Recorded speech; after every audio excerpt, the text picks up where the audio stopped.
Pertemuan pertama materi hakikat pendidikan kewarganegaraan. Jadi kita bahas hakikatnya dulu ya. Apa sih pendidikan kewarganegaraan ya? Dan apa ini yang dipelajari ya?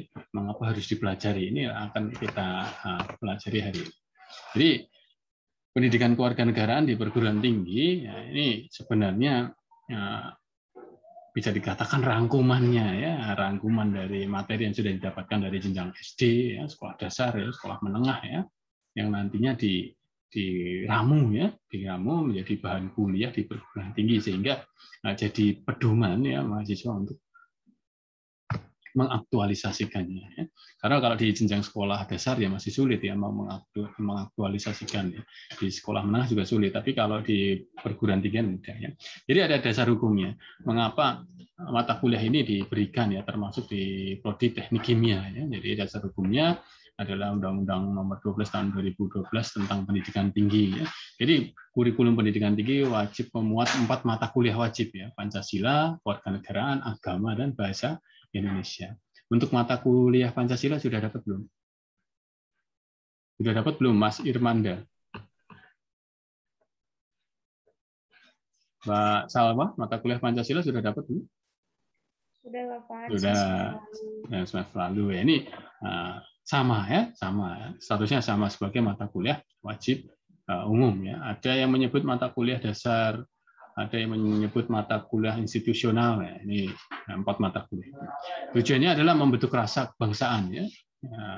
Rasa kebangsaan ya, hidupnya jadi beradab ya. Nah, dengan sebutan smart and good citizen. Jadi warga negara yang baik dan cerdas ya. Nah, untuk mempelajari materi-materi yang ada di mata kuliah ini selama 1 semester menggunakan cara berpikir yang kritis ya.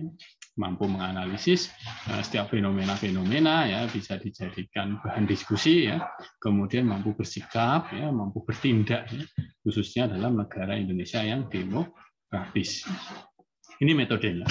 Kemudian mengapa penting ya, mengapa sangat urgent ya untuk diberikan ya, mengapa perlu sekali ini, urgent itu perlu ya, perlu segera ya. Karena menjadi sarana untuk mewujudkan civil society, jadi masyarakat yang beradab, yang damai, yang sejahtera, ini yang disebut dengan civil society. Ya, untuk mewujudkannya inilah yang dibutuhkan ya, peran mahasiswa menjadi masyarakat yang baik dan cerdas.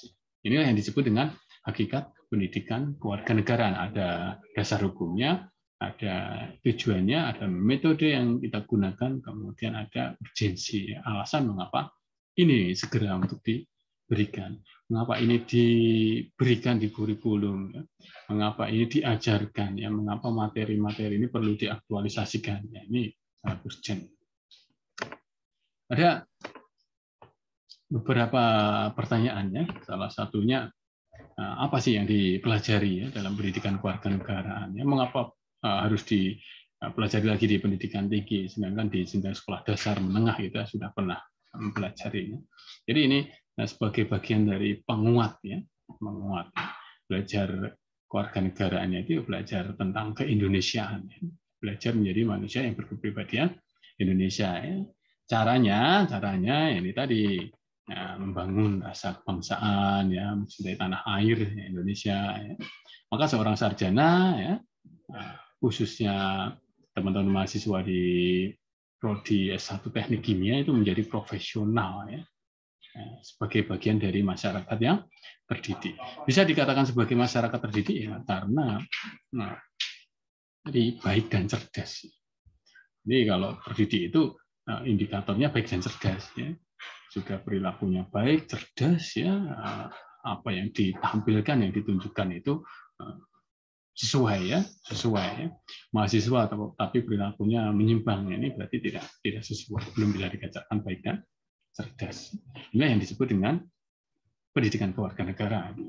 Ya kalau ada yang menyimpang ya, orang Indonesia ya, nyari rezeki di Indonesia tapi malah menghujat orang Indonesia ini ya yang tidak pas ya, tidak sesuai, tadi yang bersangkutan belum berkepribadian Indonesia.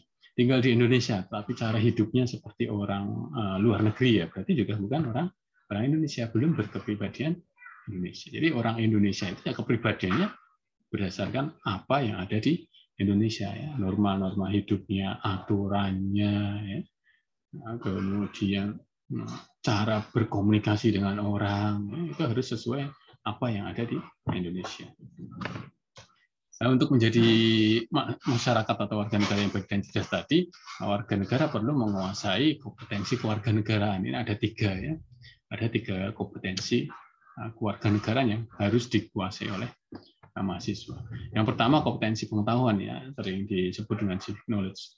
Jadi kemampuan dan kecakapan penguasaan, ya, terkait, ya, nilai-nilai kewarganegaraan, terkait dengan status kewarganegaraan, ya, terkait dengan hak dan kewajiban warga negara, terkait dengan hubungan warga negara dengan negara, terkait dengan hukum yang ada di negaranya, terkait dengan sistem politik yang ada di negara. Jadi pengetahuan kewarganegaraan itu ya kemampuan atau kecakapan, ya, menguasai pengetahuan, ya, tentang apa yang ada di negara tempat dia tinggal.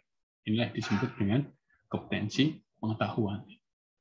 Mbak Marcelina, ya, tinggal di Indonesia, maka harus tahu nih, ya, untuk jadi warga negara yang baik dan cerdas, maka harus tahu bagaimana cara menjadi warga negara yang baik dan cerdas. Tentunya disesuaikan dengan aturan yang ada di Indonesia. Itulah yang disebut dengan civic knowledge. Begitu ya Mbak Marcelina, ya. Kemudian yang kedua adalah civic attitude. Jadi sikap kewarganegaraan ini penting, ya. Jadi sikap ini bisa ditunjukkan dalam kehidupan sehari-hari, pengakuan kesetaraan, kepekaan sosial, ya, toleran, ya, kebersamaan, ya. Nah, ini bisa tercermin dari tutur kata kita, ya, tingkah laku kita, ya. Nah, kalau orang Jawa unggah-ungguhnya, ya, tindak tanduknya, ini bisa mencerminkan sikap warga negara yang baik atau tidak. Bisa, ya. Bahkan bisa juga dari gestur tubuhnya bisa menunjukkan ini orang ini baik atau tidak. Orang ini peka atau tidak. Orang ini bisa menerima kehadiran orang lain atau tidak. Ini bisa terlihat dari gestur tubuh, ya. Bahkan raut wajah saja bisa menunjukkan kita senang nggak sih sama orang lain. Coba Mbak Marcelina. Oke, ya. Mbak Marcelina, oke. Coba Mbak Marcelina, tunjukkan wajah Mbak Marcelina kalau sedang jengkel dengan orang lain. Jengkel sama saya misalnya, coba tunjuk. Gimana Mbak? Nggak tahu, Pak. Ya, tahu ya, jengkel sama siapa gitu, coba ditunjukkan. Raut wajahnya nih Mbak. Coba gimana? Ini kalau jengkel senyum aja, Pak. Kalau jengkel senyum. Coba gimana kalau jengkel? Gimana ya? Ya, oke, judes gitu ya. Judes gitu. Ya, tapi tadi sudah sedikit judes.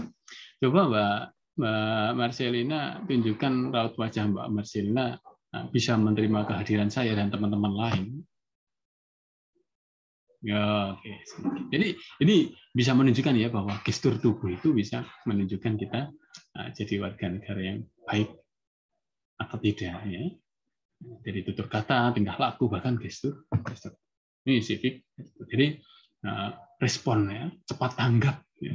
Ini jadi sikap, ya. Kemudian yang ketiga, ya, civic skill, yang ini terkait dengan partisipasi warga negara, jadi keterlibatan. Ya. Jadi kita harus terlibat aktif dalam kehidupan bernegara.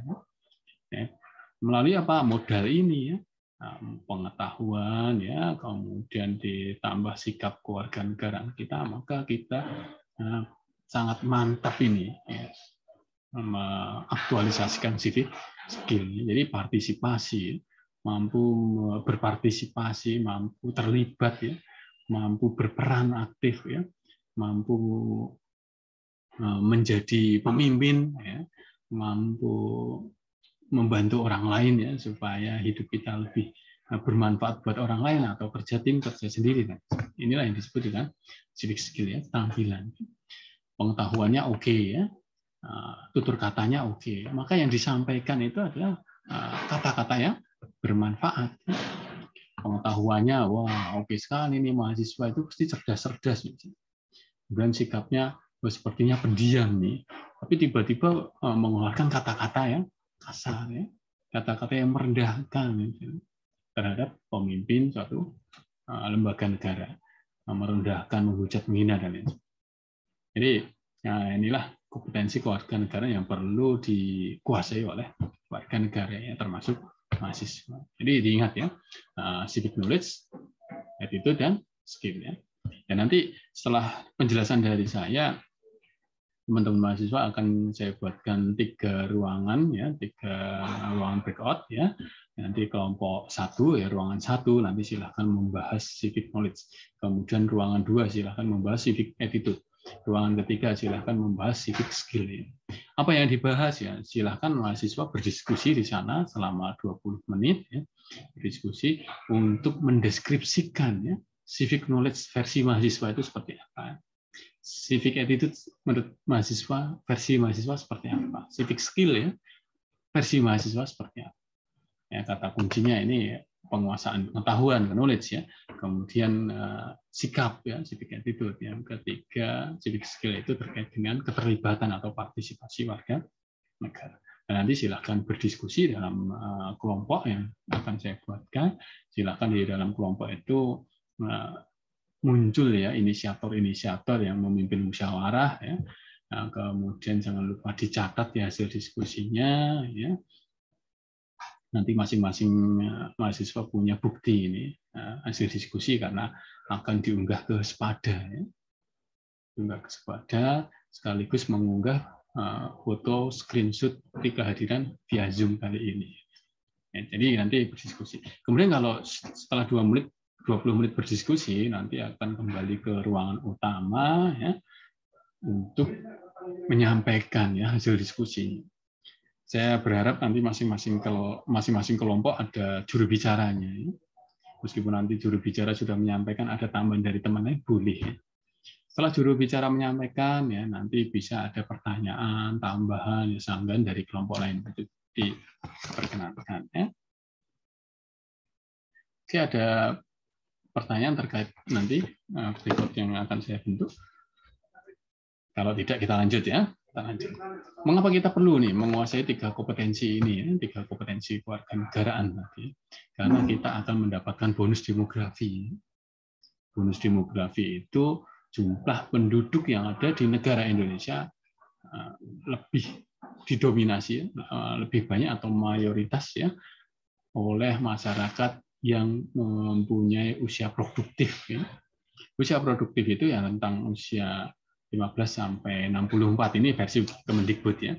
Nah, kalau saya menganggap usia produktif itu usia 20 tahun, ya, 20 tahun, ya, atau setelah 18 tahun, ya, boleh, ya. Nah, sampai 60 tahun, karena kalau 60 tahun kan sudah pensiun, ya. Ini produktif, ya. Nah, produktif itu yang mampu menghasilkan sesuatu, ya, barang dan jasa, ya. Itu yang disebut dengan usia produktif. Nah, ini jumlahnya mayoritas dominan, ya, dominan usia produktif. Ya. Maka perlu strategi, ya. Nah, kita jadikan sebagai peluang. Ya. Jangan sampai banyak usia produktif tapi banyak penganggurannya, ya. Jangan sampai. Maka yang memiliki usia produktif ini harus mampu berproduksi, ya, secara optimal, ya. Dengan menghasilkan barang dan jasa, ya, dengan kemampuan-kemampuan, keterampilan-keterampilan yang dimilikinya, itu harus produktif. Ya. Nah, termasuk, ya, cara yang bisa ditempuh untuk menguasai kompetensi kewarganegaraan itu melalui pendidikan, ya, termasuk pendidikan kewarganegaraan. Jadi kita tahu nih, negara ini dasarnya seperti ini, yang harus diperbuat seperti ini, yang harus dihasilkan seperti ini bisa melalui pendidikan kewarganegaraan. Keadaan negara seperti ini perlu peran seperti ini, ya, inilah pentingnya pendidikan kewarganegaraan. Oke, ini strateginya, ya. Jadi harus kita tangkap nih peluang ini. Jangan malah dibiarkan. Kita di usia produktif malah asik, ya, kongko-kongko tidak bekerja, ya. Nggak mau sekolah, ya, ini berbahaya. Begitu, ya, Mbak Salwa Saidatul. Ya, Pak. Ya, kalau strategi ini bisa kita tangkap, ya, bonus itu kita manfaatkan, ya, kita bisa mewujudkan Indonesia maju, ya. Nah, maju ini dari berbagai indikator, tidak hanya satu indikator. Maju tidak bisa dinilai dari indikator ekonomi, ada peningkatan pendapatan penduduknya, kurvanya naik. Kemudian kita langsung, oh sudah jadi negara maju, ya belum bisa. Jadi maju ini komponennya banyak ya, pendidikannya ya penting ya, SDM-nya, ya. Ekonominya, ya. Sumber daya alamnya, ya. Pemerataan pembangunannya, indikatornya ya, tingkat inflasi dan lain sebagainya, moneternya, ini indikatornya. Nah, untuk mewujudkan itu kan kita harus menangkap tadi peluang ya, bonus demografi harus dijadikan peluang untuk mewujudkan Indonesia maju di tahun 2045 ya. Untuk mewujudkannya ini ada tantangan nih, tantangannya. Nah, dari 53% itu ya diusahakan meningkat jadi 71% ya. Nah, ini harus ada peningkatannya. Peningkatan apa ini Mbak Marcelina? Coba Mbak Marcelina dibaca Mbak Marcelina. Yang ini. 53%. 53% of the population in cities producing. Nah, artinya apa Mbak artinya?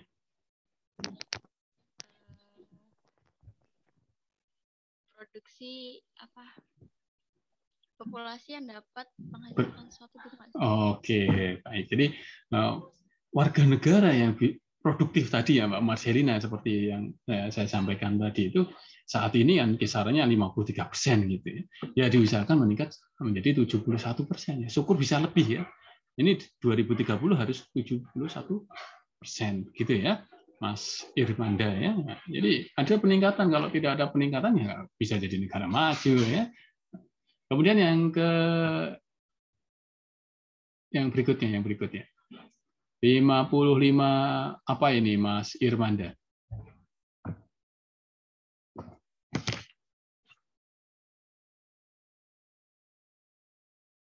Irmanda Wastu.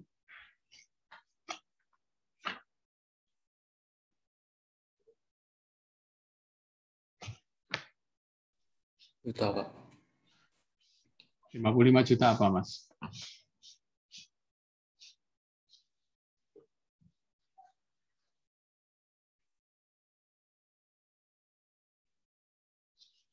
Tidak begitu jelas ya, Pak, di sini, Pak. Oke, Salwa apa Salwa?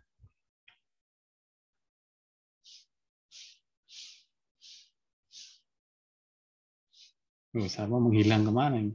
Maaf Pak, tulisannya kurang jelas. Oke, ya udah balik ke Mbak Marcelina yang jelas. Silakan Mbak Marcelina.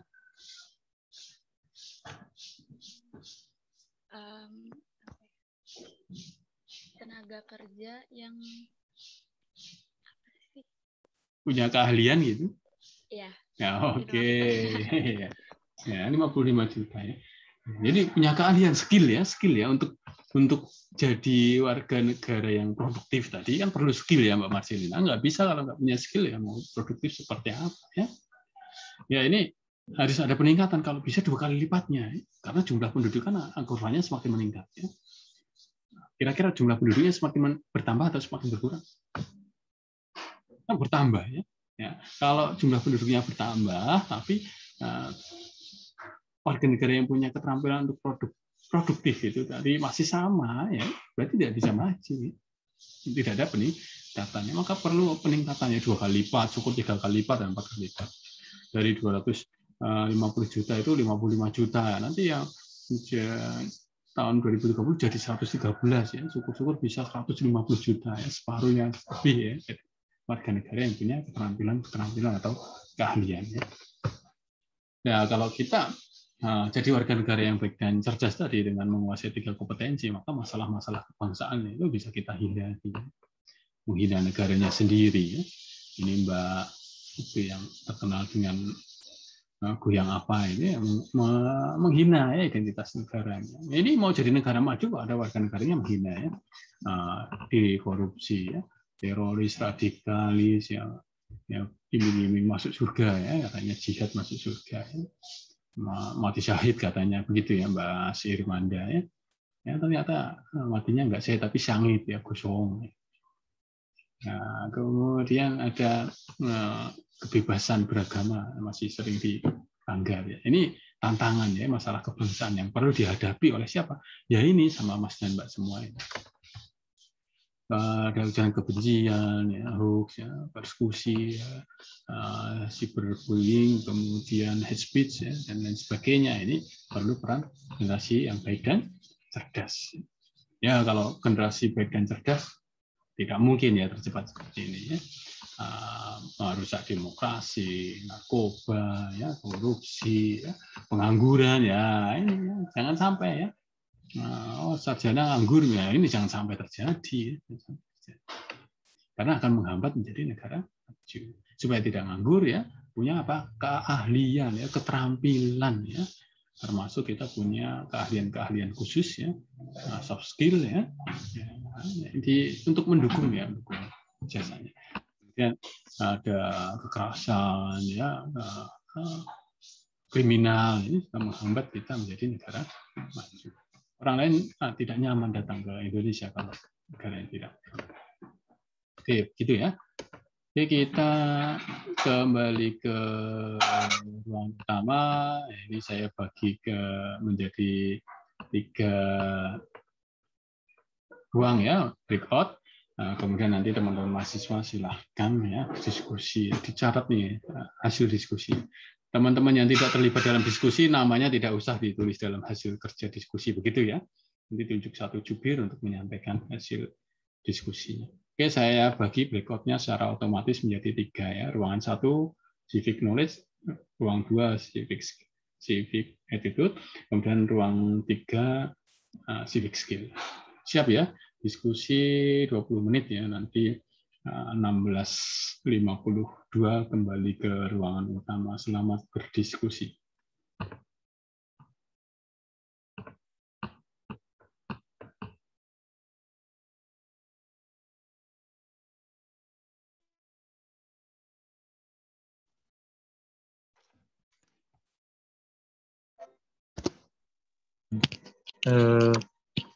Boleh Pak, saya Abdurrahman.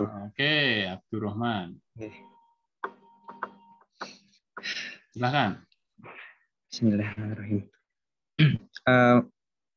Mohon maaf Pak, sebelumnya ini kita belum ada belum ada sih, sudah ada poin-poinnya, cuman di mana saya sendiri belum menulis untuk semuanya sih Pak. Jadi ngomong saja bisa. Oke, boleh. Jadi civic knowledge ya, di mana ini kan langkah awal dari 3 komponen yang Bapak tadi sebutkan. Di mana ini langkah awal kita mengetahui sesuatu, menerima ilmu dari berbagai informasi atau informan gitu kan. Di mana nanti pengetahuan ini akan menjadi sesuatu atau akan menjadi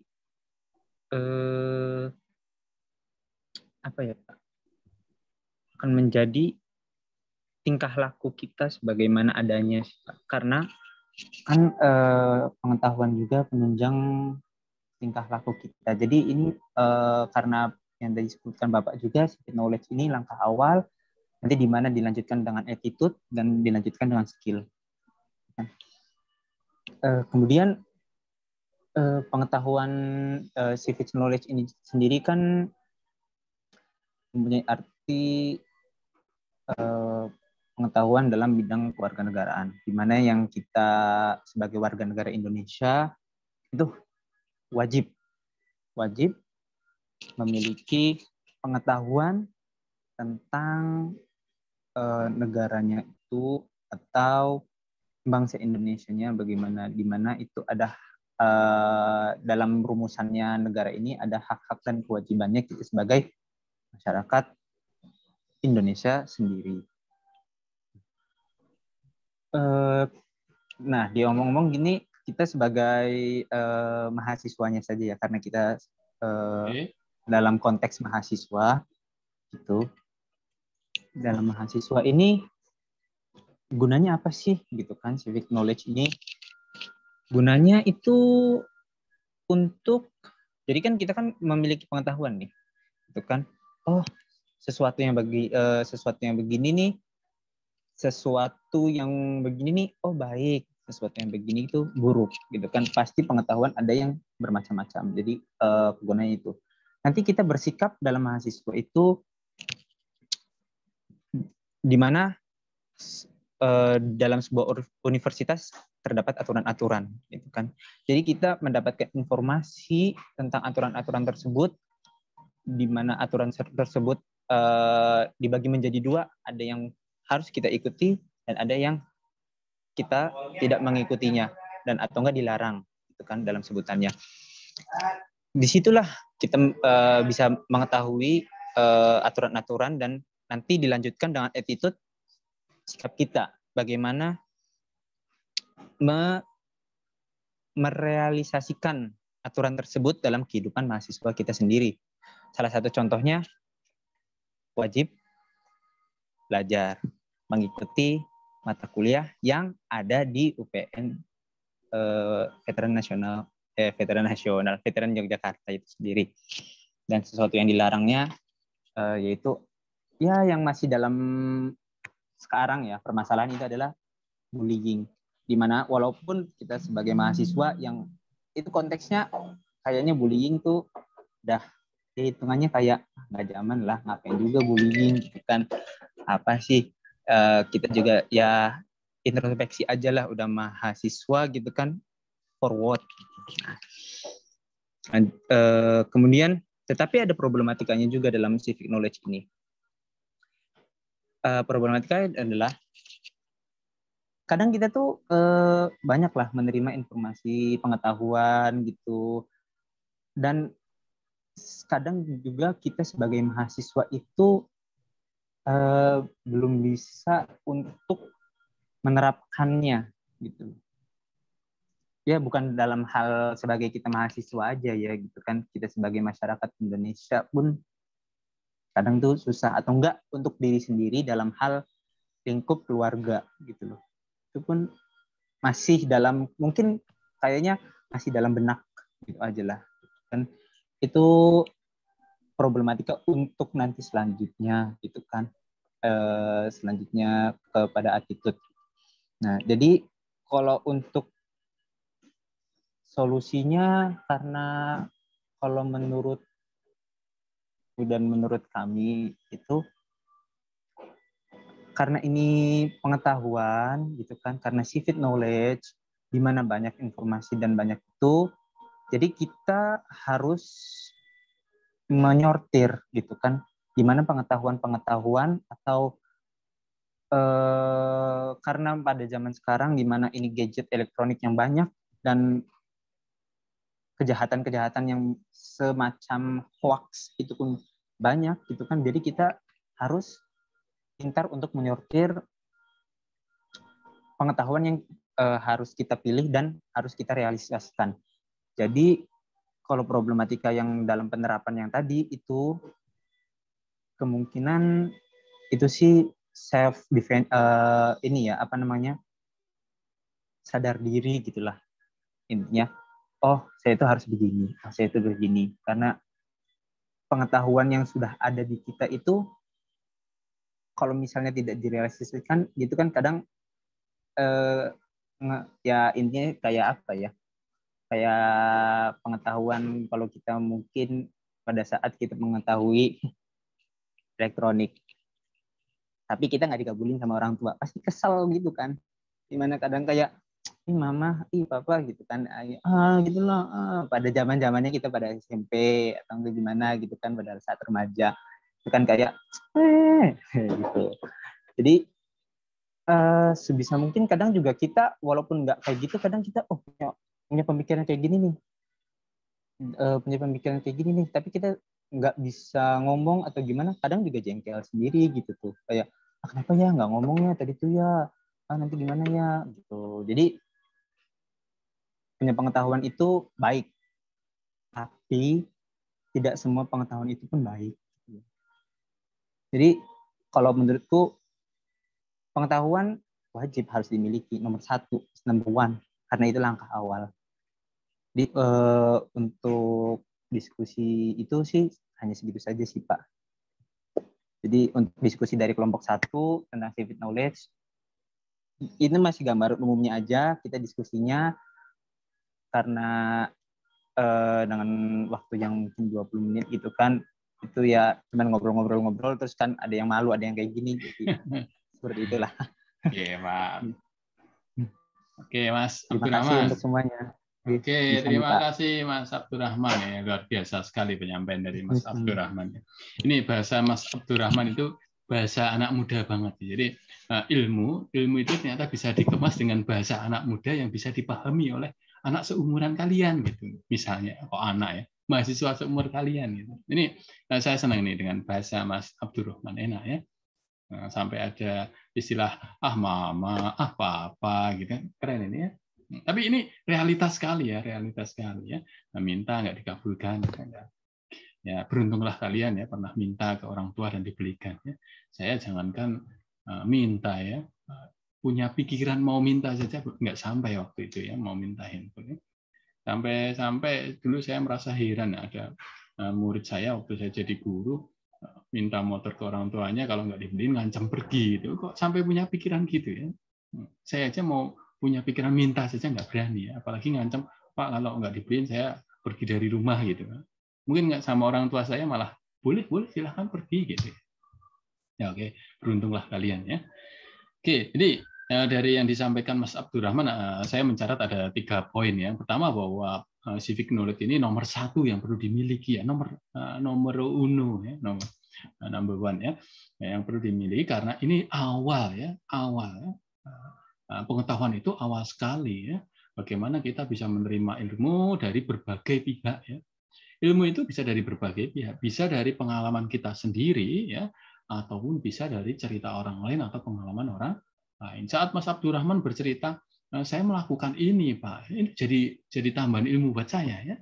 Pak, saya itu saat melihat orang yang sedang kesusahan, saya melakukan ini ya. Ini jadi ilmu buat saya. Oh, ternyata kalau melihat orang dengan kesulitan demikian harus direspon dengan cara demikian. Oke, jadi ilmu bisa didapatkan dari berbagai pihak ya.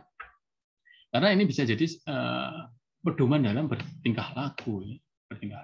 Tentunya ilmu tentang kewarganegaraan ya, karena kita kaitkan dengan civic knowledge. Kemudian yang kedua, poin kedua dari civic knowledge adalah ya sebagai warga negara itu wajib punya pengetahuan tentang di mana dia tinggal. Ya. Kalau warga negara Indonesia ya wajib punya pengetahuan tentang Indonesia. Ya. Ini saya katakan sebagai konsekuensi logis ya. Jadi tinggal di Indonesia ya ikut aturan Indonesia ya. Maka mau mengikuti aturan itu perlu pengetahuan tentang aturan itu. Kemudian yang ketiga adalah civic knowledge itu gunanya untuk, kalau bahasa Mas Abdurrahman tadi, nyortir ya, nyortir itu memilah ya, oh ini baik ya, ini buruk ya, itu sortir. Kemudian dari pilihan ini ada baik buruk ini kita pilih ya. Jadi dipilah dulu, dipisahkan dulu, kemudian kita pilih ini baik akan saya lakukan, ini buruk akan saya tinggalkan. Ya. Kemudian dari hasil sortir itu kita akan menentukan ya sikap kita. Ya. Karena Mas Abdurrahman berkali-kali menyampaikan ini akan bersinggungan dengan civic attitude. Ya. Benar ya, karena ini akan menentukan ya, setelah kita memilah dan memilih tadi akan menentukan apa yang akan kita lakukan, apa yang kita perbuat ya. Contoh yang disampaikan Mas Abdurrahman seperti aturan ya, aturannya itu ada apa yang harus ditaati, apa yang harus dihindari atau larangan. Ini penting. Ini bermula dari pengetahuan kewarganegaraan ya. Kemudian ikut kuliah nih ya, ada aturannya seperti ini ya, cara mainnya seperti ini ya. Dan saya sampaikan nih kalau kuliah itu nilai akhirnya bukan hanya dari UTS UAS tapi partisipasi aktif di setiap sesi perkuliahan, penugasan, ya kehadiran ini penting sekali sebagaimana yang sudah saya sampaikan dalam pada di file petunjuk perkuliahan pendidikan kewarganegaraan. Semoga sudah dibaca ya Mas Abdurrahman dan teman-teman, sudah ya? Sudah dibaca atau jangan-jangan belum diunduh ini? Oh, sudah ya. Sudah dibaca ya? Sudah dibaca. Oke, terima kasih Mbak Dika. Sudah dibaca ya. Kemudian setelah tahu ini aturan mainnya ya, aturan perkuliahannya, maka kita akan mengikuti ya, enak ya, santai mengikuti. Maka ini modal dasar tadi harus tahu dulu. Ada juga nih kasus bullying ya. Jadi kalau kita tidak punya pengetahuan yang cukup ya ini ya bisa terjerumus loh. Hati-hati loh ya. Temennya unggah foto, unggah video, dikatain gemuk, ya, dikatain kurus, ya, dikatain jelek dan lain sebagainya. Jadi harus tahu ya cara-cara untuk menahan diri ya. Ya apalagi Mas Abdurrahman menyampaikan ya sebagai mahasiswi ya kita sudah terdidik nih sebagai masyarakat yang terdidik ya. Ya untuk apa ya untuk melakukan bullying, untuk apa, tidak ada manfaatnya, tidak ada ya. Termasuk gadget tadi ya untuk keperluan-keperluan yang baik atau tidak itu harus kita ketahui. Oke, terima kasih Mas Abdurrahman dan kelompok 1 atas paparan yang luar biasa menarik. Kita beralih ke kelompok 2, silahkan. Ya, izin menyampaikan diskusi dari kelompok 2. Kurang lebih kami mengambil kesimpulan dari civil actor sendiri itu adalah kemampuan dan kecakapan kita sebagai warga negara dalam mengimplementasikan nilai kekeluargaan atau nilai sosial atau tadi civic knowledge ya sesuai dengan nilai-nilai Pancasila sendiri. Nah, yang kita lihat dari diskusi kita melihat kalau problematika sekarang yang menyangkut tentang civic attitude itu bisa seperti yang dia katakan dari kelompok 1 juga dapat berakibat menjadi bullying, terus juga problem yang menyangkut dengan civic attitude juga banyak dari masyarakat juga yang cenderung egois terhadap satu sama lain, juga masih banyak orang yang masih belum berpikiran terbuka dan orang-orang yang masih belum intoleran. Nah, sikap-sikap yang seperti ini yang bikin orang-orang tuh biasa clash satu sama lain. Nah, dari civic attitude dengan civic attitude ini akan nge-solve problematika tadi dengan cara kita tuh bakal lebih peka terhadap dunia luar. Jadinya kita akan lebih memberikan aksi nyata. Tentunya kita bisa lihat dari kondisi COVID-19 sekarang ini kan kita harus banyak membantu tuh. Juga ketika ada teman yang sakit kita juga bantu. Ketika teman kita kesusahan gitu dalam pelajaran kita juga bantu gitu. Pokoknya peka terhadap problem sekitar kita. Terus juga contoh solve yang lainnya, cara penanggulangan lainnya itu dengan memperhatikan sikap satu sama lain gitu. Contohnya kayak sopan-santun ke dosen, ke orang tua, ke cutting, dan bagi orang tua sendiri, contohnya seperti cutting juga baiknya dapat peduli dan mengayomi adik-adik tingkatnya gitu. Terus juga ada senioritas satu sama lain, juga rasis juga. Misalnya kayak orang dari Papua gitu yang kita julitin kulit hitam gitu. Terus juga senantiasa berteman dengan siapa aja tanpa memilih teman dan tanpa membedakan ras. Juga senantiasa memperluas circle ya, nggak cuma tergantung sama satu circle saja. Terus juga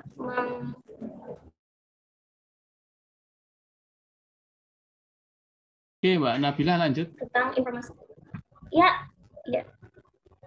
Civic knowledge juga ketika banyak informasi yang beredar di mana-mana ya, maka dengan civic attitude sendiri kita bisa memproteksi diri juga melalui filter informasi yang ada.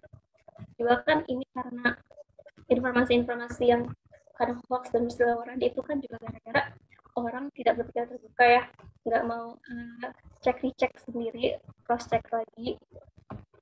Dan hal ini tuh juga perlu kita tingkatkan dengan lebih banyak berdiskusi bersama lain, filtrasi juga informasi yang didapat, terus juga meningkatkan literasi sehingga kita tuh bisa lebih peka dengan lebih rasional lah dalam menyimpulkan suatu informasi yang didapat. Itu dari lanjutan dari civic knowledge itu sendiri. Kira-kira itu sih secara singkatnya begitu dari diskusi yang kami lakukan. Baik Mbak Nabila, bagus, luar biasa. Ini saya catat juga ada 3 nih ya terkait civic attitude. Ya, jadi yang pertama ya masih ditemukan ya ada kecenderungan ya kita itu sebagian dari kita terkadang masih egois ya, di luar sana masih ada perilaku intoleran ya, bahkan tidak terbuka ya, tidak siap menerima kehadiran orang lain yang akhirnya menimbulkan crash ya, konflik ya, bentrok ya. Maka ini perlu sikap-sikap kewarganegaraan ya sebagai solusi untuk mencegah permasalahan demikian ya. Kemudian yang kedua ya ini ada solusi ya, bisa masukan ya, bahwa mau menguatkan civic attitude ya pekalah sama dunia luar ya, pekalah sama teman kita ya. Kita melihat Mas Irmanda terlihat sedih hari ini, mungkin belum makan siang, ayo Mas Irmanda kita makan siang, apa yang bisa saya bantu? Ini perlu ya kita biasakan hal-hal demikian. Jadi kalau kita melihat orang itu sepertinya merasa kesusahan, kita tanya dulu ya. Kalau saya berusaha jangan sampai orang itu datang mengeluh pada kita ya. Padahal kita sudah tahu kalau dia dalam keadaan yang terpuruk, maka kita harus datang ya. Harus kita bantu ya. Jangan sampai kita malah senang kalau orang lain susah, merasa susah kalau ada orang lain senang ya. Ini yang berbahaya ya. Jadi peka ya kita bisa bantu apa ya. Saya senang loh melihat orang itu membantu pengguna jalan lainnya itu, kan ada nih motor itu kehabisan bensin, kemudian ada orang menawarkan bantuan dengan bahasa Jawa ini nyetep gitu ya Mas Irmanda ya, kalau yang dari Jogja sering dengar ya istilah nyetep itu Mbak Nabila ya. Jadi dorong motor lainnya macet, ini keren sekali ya, ini bentuk sebagai kepekaan ya, kepekaan. Kemudian yang ketiga, sikap pada orang lain itu perlu kita tunjukkan ya, sebagai simbol kebaikan diri kita, simbol kebaikan. Jadi kita bisa menunjukkan pada orang lain ya, pada masyarakat sekitar bahwa kita itu baik, kita berperilaku baik. Mahasiswa itu harus baik karena bisa menjadi contoh pada masyarakat lain, bisa menjadi contoh pada adik-adiknya ya. Maka jangan sampai ya kita membuli ya, merasa lebih senior kemudian menghakimi junior atau merugikan orang lain, dan termasuk ya kita punya sikap peduli ya, melayani, ini penting sekali. Oke, itulah paparan ya yang saya rangkum dari civic. Kelompok 3 silahkan. Baik Pak, saya akan menyampaikan hasil diskusi dari kelompok 3 gitu. Sebelumnya apakah suara saya terdengar jelas Pak dan teman-teman? Oke, terdengar. Oke, baik, terima kasih Pak. Oke, jadi saya akan memaparkan dulu terkait civic skills kayak gitu ya. Yang pertama kan harus didefinisikan dulu gitu. Sebenarnya civic skills itu apa sih? Jadi ya civic skills itu merupakan kemampuan atau kecakapan atau keterampilan dalam menanggapi masalah atau kebijakan yang berkaitan dengan kewarganegaraan gitu, atau bisa juga didefinisikan sebagai pengimplementasian atau praktek dari civic knowledge dan civic attitude tadi yang sudah dijelaskan oleh Abdurrahman dan Nabila kayak gitu kan. Jadi untuk civic skills ini lebih ke arah pengimplementasian atau prakteknya kayak gitu karena berupa keterampilan. Nah, lalu cakupan dari civic skills sendiri itu apa sih? Jadi dari hasil diskusi kita itu menemukan 2 cakupannya. Ada kecakapan intelektual dan juga kecakapan participatory. Oke, jadi untuk yang intelektual sendiri itu lebih ke arah pemikiran dan pengetahuan mengenai kebijakan-kebijakan. Lalu untuk yang participatory sendiri ini lebih ke interaksi gitu, interaksi warga negara. Jadi bisa jadi nyambung gitu ya sama civic knowledge dan juga civic attitude yang tadi. Terus ini sih lebih kayak ke kenapa sih penting untuk kita itu untuk mengimplementasikan, kenapa sebagai warga negara yang baik itu penting untuk punya civic skills kayak gitu kan.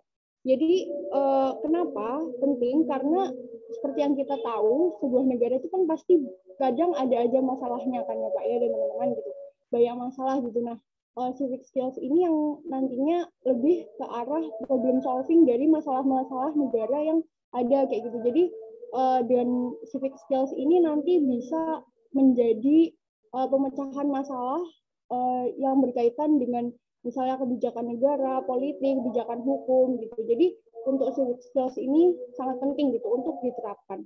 Lalu untuk pengembangannya gitu, gimana sih cara mengembangkan civic skills kayak gitu kan?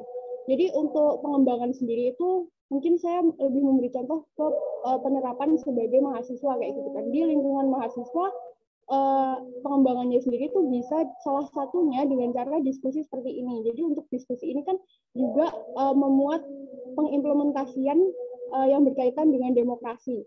Salah satunya adalah menyampaikan pendapat gitu. Jadi sebagai mahasiswa kan kita juga punya hak untuk menyampaikan pendapat kan, entah itu pendapat yang berkaitan dengan kampus atau yang di luar kampus kayak gitu. Nah, untuk hal itu diskusi ini juga bisa menjadi salah satu cara untuk mengembangkan civic skills kayak gitu, karena sebagai warga negara kita juga harus memiliki keterampilan dalam menyampaikan pendapat, misalnya seperti itu. Terus contoh lainnya mungkin ini sih lebih seperti ke pemilihan-pemilihan, entah itu pemilihan yang skup terkecil, ketua kelas, mungkin juga ketua angkatan, itu kan pasti ada hint kayak gitu dari civic skills ya, kayak musyawarah penentuannya. Nah, itu juga sebuah pengimplementasian kayak gitu. Terus skala besarnya apa? Nah, kalau skala besar ini lebih banyak lagi, karena civic skills ini menurut saya dan teman-teman itu juga ini ya kayak sangat bersinggungan dan bersentuhan erat dengan kebijakan politik dan kebijakan negara gitu. Nah, contohnya adalah pemilu itu sendiri. Jadi untuk pemilu itu juga salah satu penerapan dari civic skills kayak gitu, karena dari orang-orang maksudnya orang-orang tinggi gitu untuk pejabat itu mereka bisa langsung mengimplementasikan dalam skala yang luas. Mungkin seperti itu Pak, terima kasih. Oke, Mbak Kalista, terima kasih. Dari kelompok 3 ya, diwakili oleh Mbak Kalista ya.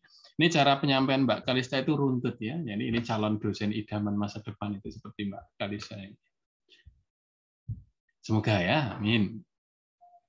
Oke, jadi dari civic skill ya yang disampaikan Mbak Kalista ini ada 4 ini catatan saya. Yang saya rangkum jadi 4. Jadi yang pertama, civic skill ini prakteknya ya, prakteknya, implementasinya ya. Dari apa yang sudah kita ketahui di civic knowledge ya, dari apa yang sikap-sikap kita ya, jadi warga negara yang baik, kita bisa memposisikan diri ya, dalam masyarakat, maka diimplementasikan dalam kehidupan berbangsa dan bernegara dengan kata kunci yakni terlibat ya, berperan aktif atau berpartisipasi. Kemudian yang kedua, ini ada 2 nih jenisnya, intelektual dan partisipan ya. Kalau intelektual itu pengetahuan ini kita wujudkan dalam bentuk aspirasi ya. Jangan sampai kita punya pengetahuan ya, punya tutur kata ya, tetapi yang kita aspirasikan yang tidak bermanfaat. Yang kita aspirasikan merendahkan martabat orang lain atau menghujat dan lain sebagainya. Maka perlu intellectual skill ya. Jadi cara penyampaian itu harus dipengaruhi oleh pengetahuan yang bagus. Kemudian yang partisipan skill ya, jadi partisipasi ini ya, terlibat ya dalam kegiatan-kegiatan ya, yang mendukung ya prosesnya kehidupan berbangsa dan bernegara yang baik. Kemudian yang ketiga adalah civic skill ini problem solving, jadi pemecahan masalah ya. Kita bisa menawarkan diri ya, untuk menyampaikan gagasan yang memberikan solusi yang kita tawarkan pada satu kebijakan tertentu, pada aturan tertentu, pada komunitas tertentu ya. Ini kita memberikan solusi ya. Jangan sampai mengkritik tapi tidak pernah memberikan solusi. Jadi harus berimbang. Kita belajar dari sosok dokter itu. Setelah memeriksa kita melakukan diagnosa ya, kemudian tahu nih penyakitnya ini, penyebabnya ini akan disampaikan pada kita. Ini Bapak ini sakit mah ini karena makan tidak teratur ya, begadang dan lain sebagainya. Maka setelah ada ini kritik buat kita ya, kita akan berpikir saya kurang ini begadang, makan apa ya. Tapi setelah kita pulang kita dikasih obat ya, dikasih resep ya. Ini nanti resep ini diminum 2 kali sehari, 3 kali sehari dan lain sebagainya. Ini jadi mengkritik disertai dengan solusi alternatif. Ini yang penting ya. Partisipasi itu demikian seperti yang disampaikan Mbak Kalista sebagai problem solving. Kemudian yang keempat ini perlu dikembangkan ya, mulai dari lingkungan mahasiswa dulu ya. Contoh yang disampaikan Mbak Kalista sederhana sekali, ya, tapi benar-benar nyata ada pada diri kita. diskusi kelas, ya, berpendapat, kita bisa menerima kehadiran orang lain. Ya. Kelompok ini juga saya ajak, ya, tidak dipilih berdasarkan NIM, tidak dipilih berdasarkan nama, misalnya tidak dipilih berdasarkan agama, ya, tidak didasarkan pada kacamata atau tidak, ya, berhijab atau tidak, ya, laki perempuan, ya. Ini diskusi kelas, ya, berpendapat, ya. Nah, ini lingkup kecil, nanti lingkup besarnya ada pemilihan, ya, kita terlibat langsung, ya. Ada partisipasi kita dalam bela negara, ini praktek implementasi. Ya, itulah ulasan kita, hasil diskusi kita pada hari ini terkait kompetensi kewarganegaraan, knowledge, attitude, dan skill, ya. Semoga bermanfaat, ya. Dan ini harus kita akhiri karena sudah masuk waktu maghrib, bagi teman-teman di daerah timur.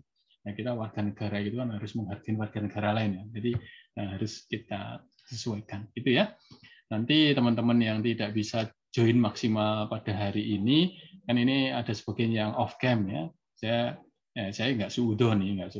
Tapi kalau tidak mengikuti secara maksimal, nanti silahkan menyimak video ini, rekaman ini ke YouTube, ya, akan saya enggak. Begitu ya teman-teman semua, ya. Nanti hasil diskusinya semua mahasiswa wajib mengunggah ke Spada, ya.